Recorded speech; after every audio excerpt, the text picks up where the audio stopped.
Hi you guys, Trish here from Fat Lady Crochet, and I'm pretty excited to be here today and do a tutorial for the fall forest nesting bowls.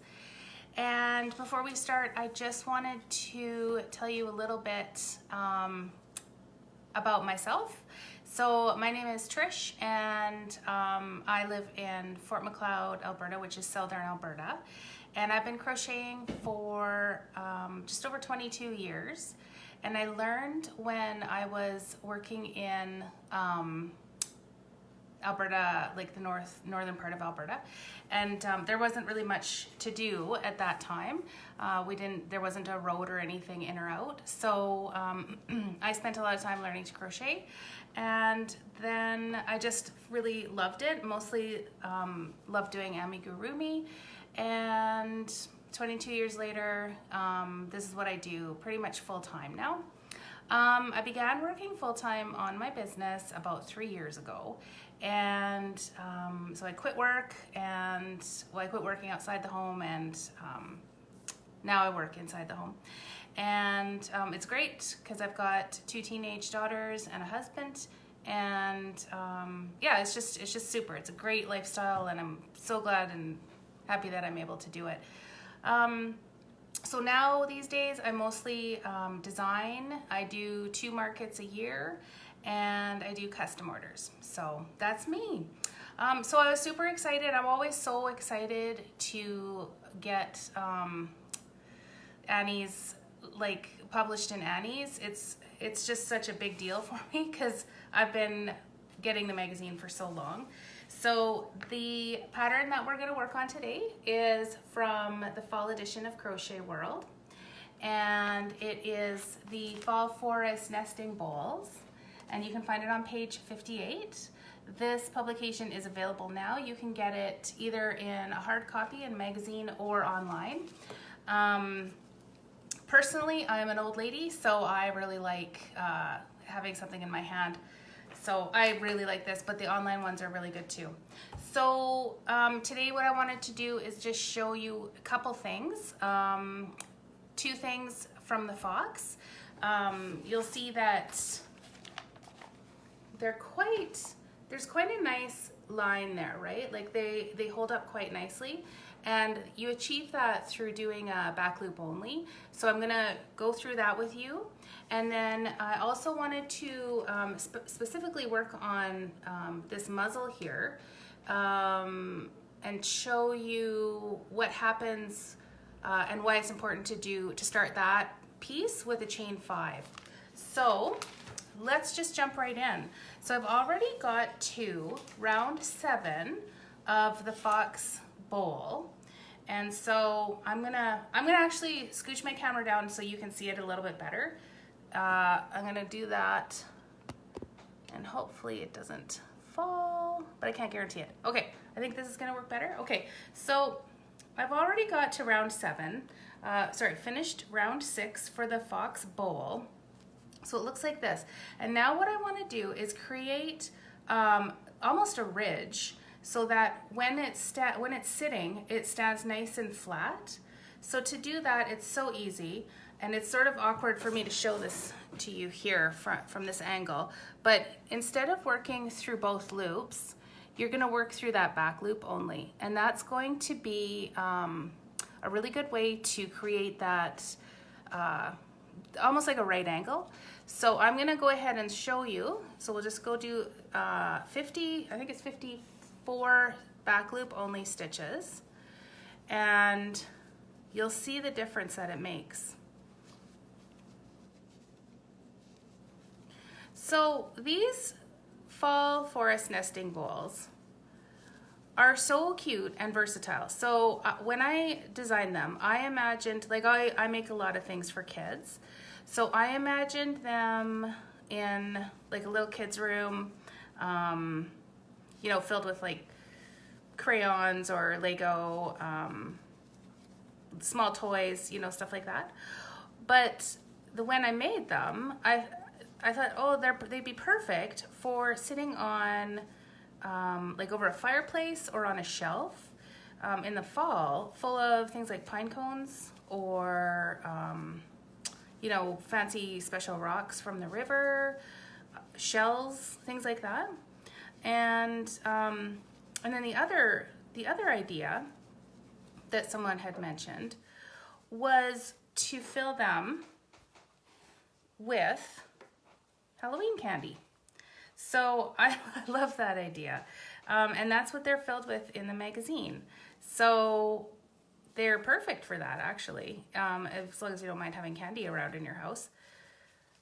So like I said, I'm just doing a back loop only, and I'm going to show you how it looks, because you can see that the stitch looks a little different now, hey?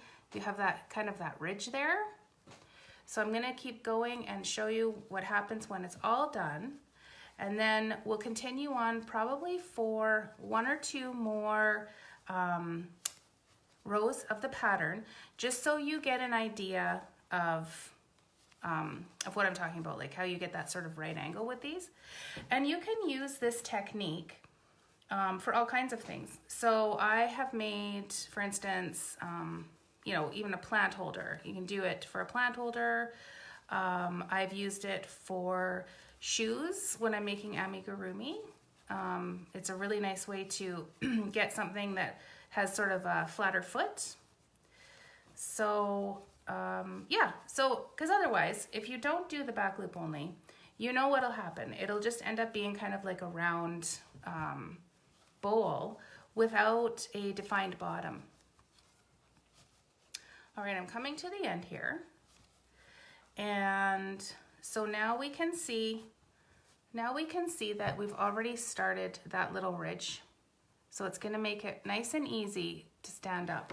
So I'm gonna move on to round 8. Hold on, round 7, working in back loops, change color to 2 strands of soft white. So let's do that. And I just wanna show you how I change color as well. So now we're gonna just go back to working in both loops. And so I'm just gonna slip it in there and draw up a loop. So now I've got basically two loops on my hook, and I'm gonna cut my yarn, and now I'm gonna put on my white yarn. And this is how I change color for rows. So I need 2 strands of the soft white,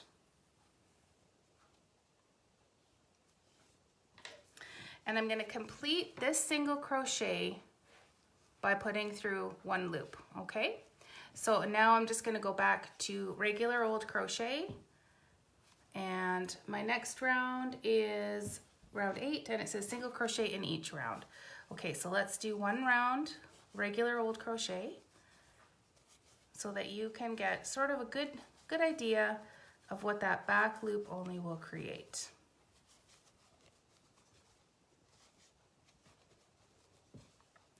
So like I said, I've been crocheting for 22 years, over 22 years now, I think.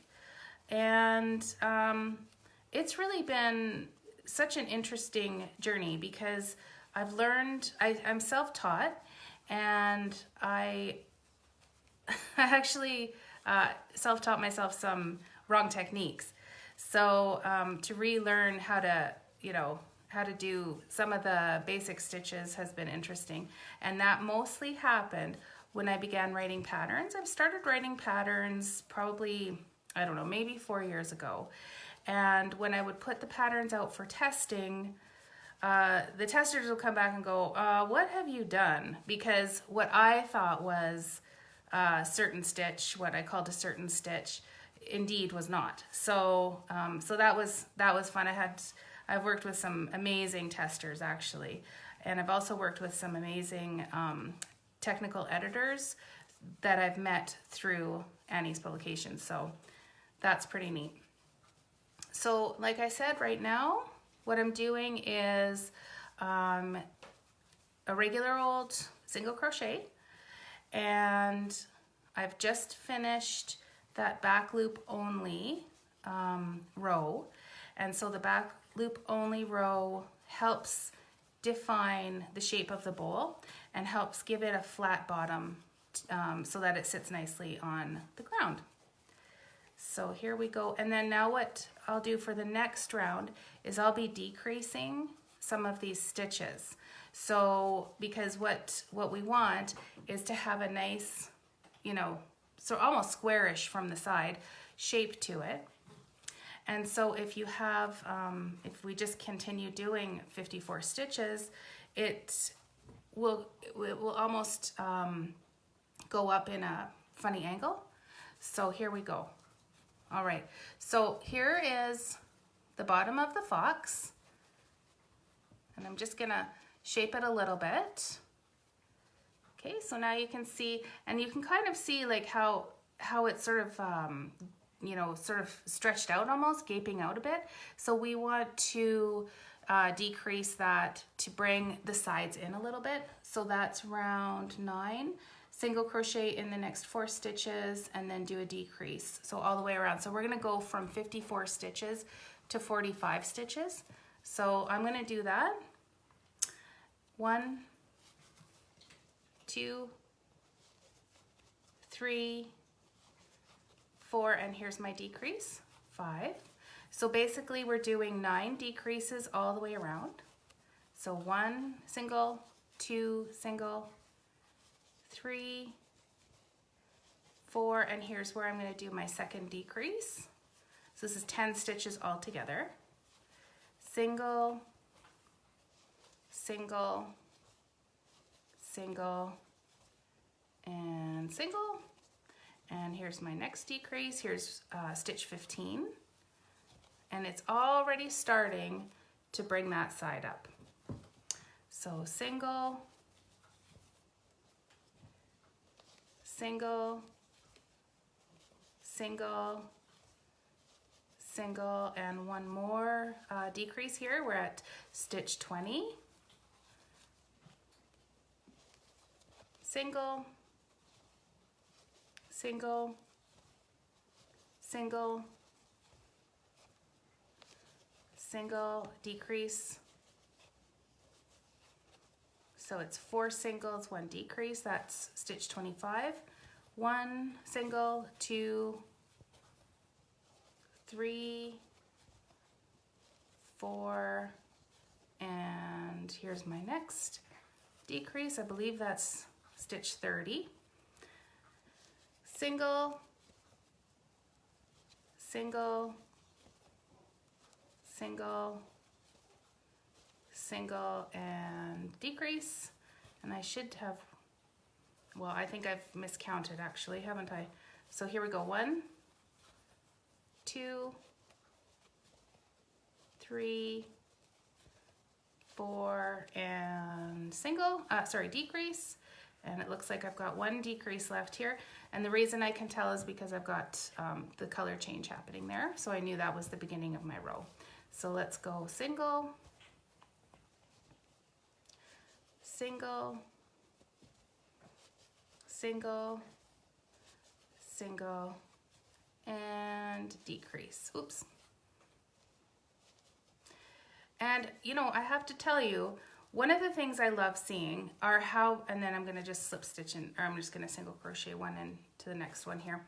One thing I like seeing is how you guys hold your hooks. Like I'm like, you know, really super grippy, but I've seen some people like they hold it like this and they kind of go back and forth. Anyways, so interesting to me. I will stop here with the bowl, but you can see now how that back loop only, you have a nice little border there almost. You have that nice border, and now once it's all finished, it'll sit really nice and flat. And then by decreasing that second row of the white here, we've created a straighter edge going up. Okay, so I'm gonna put this guy away, and the next thing that I wanted to show you was the muzzle. So you'll notice in the pattern, it gives you some instructions on how to make a slip ring. And I know a slip ring as a magic ring, and they're actually not that hard to do. I used to think they were really hard to do. They're super not. But when you're doing the muzzle, the pattern specifically says to do a chain 5.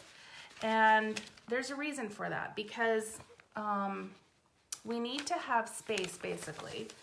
We need to have some space so that we can put that little nose in there. So let's make the muzzle quick. And we're going to be using a smaller hook this time. This is my G hook, my trusty old G hook, and 1 strand of the soft white.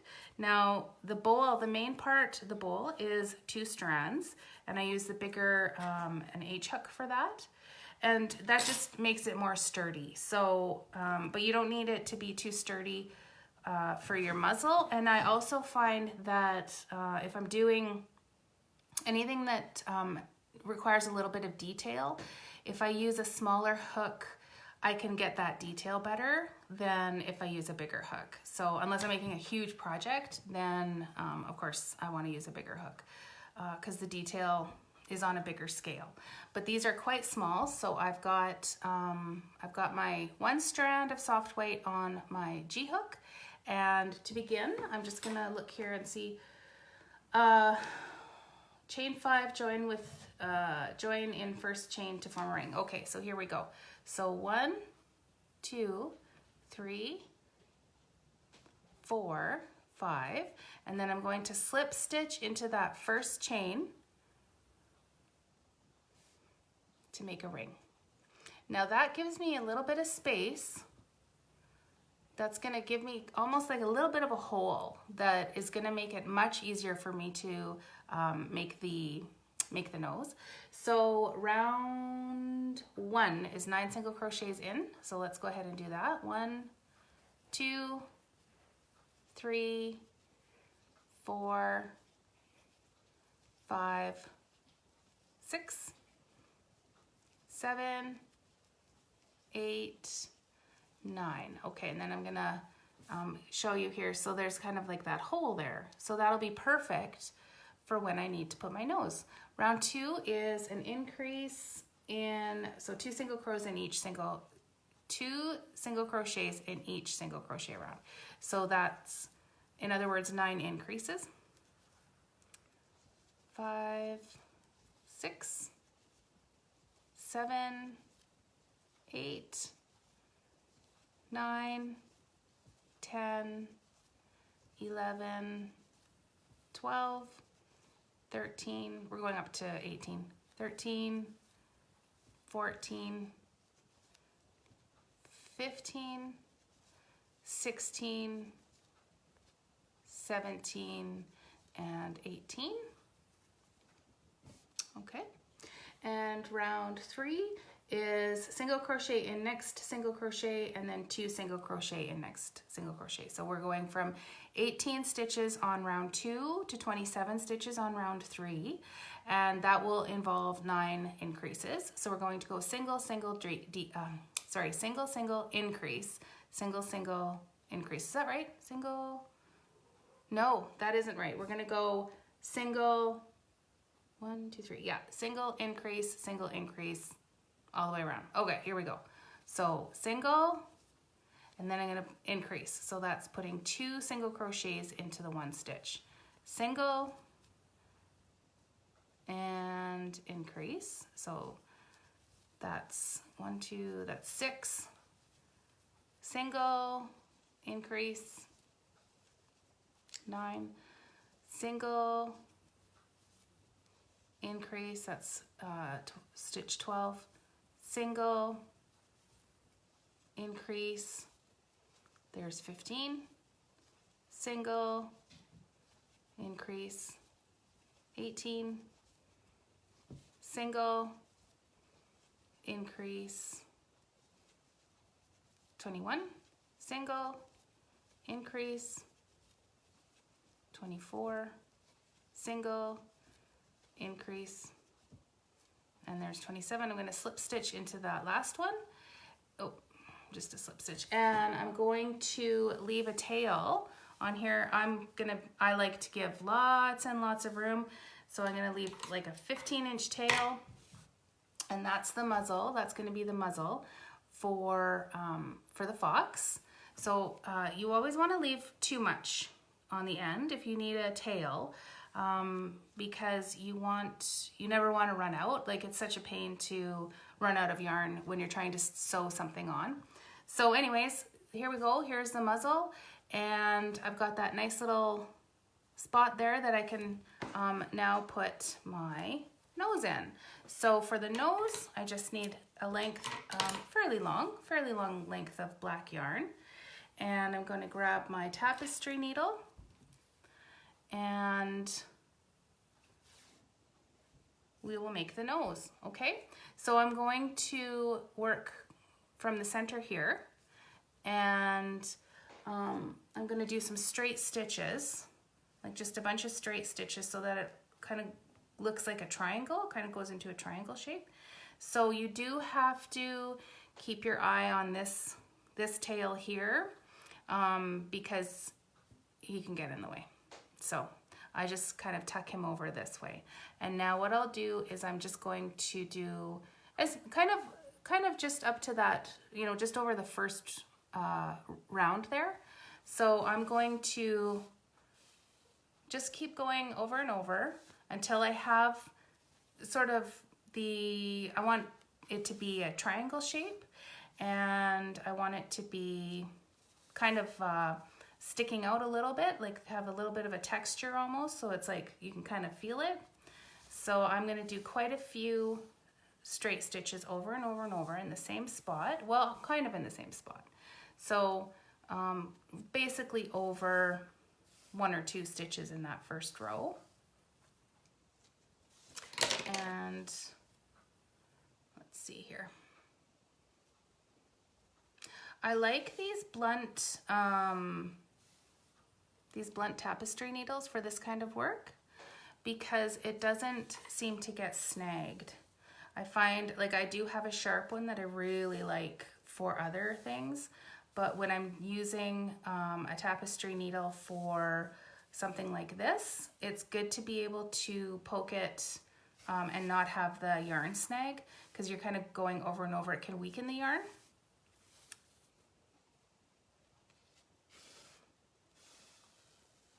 Okay, so I'm gonna do a few more. I think it looks pretty good, but I'll do a few more because I want it to have a little bit more of a bump on there.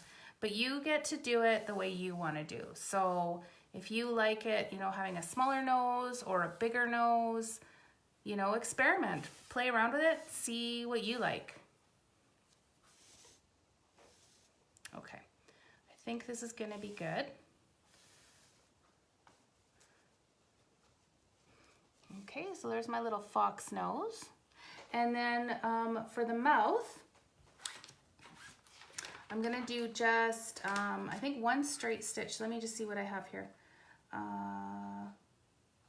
Yeah, so in the pattern it says, do not fasten off, embroider a long straight stitch for mouth centered below the nose. So we're gonna do that. And I'm going to go just down here. I'm going to try to get it in so you can kind of see. I'm going to go along this row. So that first row, I want to do a long straight stitch right there. So I'm going to go poke my needle through that side.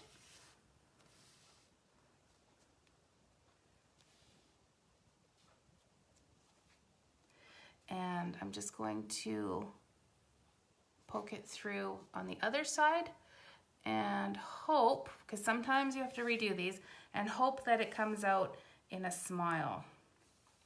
Yeah, it's gonna work out. So so it's like that. I'm gonna just tighten it just a little bit so it doesn't move. And then I'm gonna use the first tail and tie a knot here. And like, I really had overkill with the amount of yarn that I started with, but like I said, I'd rather have too much than too little. And then the other thing I just wanted to say is these stitched on features, these sewn on features, are a little bit, they are safer for the little people. So if you're, this pattern calls for buttons for the eyes. So if you're making these for smaller children, just do French knots for the eyes instead. Okay, so there's the muzzle. And now what I'm gonna do when my bowl is all finished and I've finished it up, I'm gonna sew the muzzle on about right there and have a super cute little fall forest nesting bowl. So that's it for today. Thank you for joining us. I hope that helped. I hope you enjoyed it. And I'm doing weird things to my phone here. Sorry. Let's see. Okay, so I always love seeing the makes that you guys do with my patterns. So I would love it if you would tag me or send me a message with pictures of the things that you make. And if you have any questions, just get in touch with me. My page is Fat Lady Crochet. And I think that's it for today, you guys. So thank you and have a great rest of your day. See you later.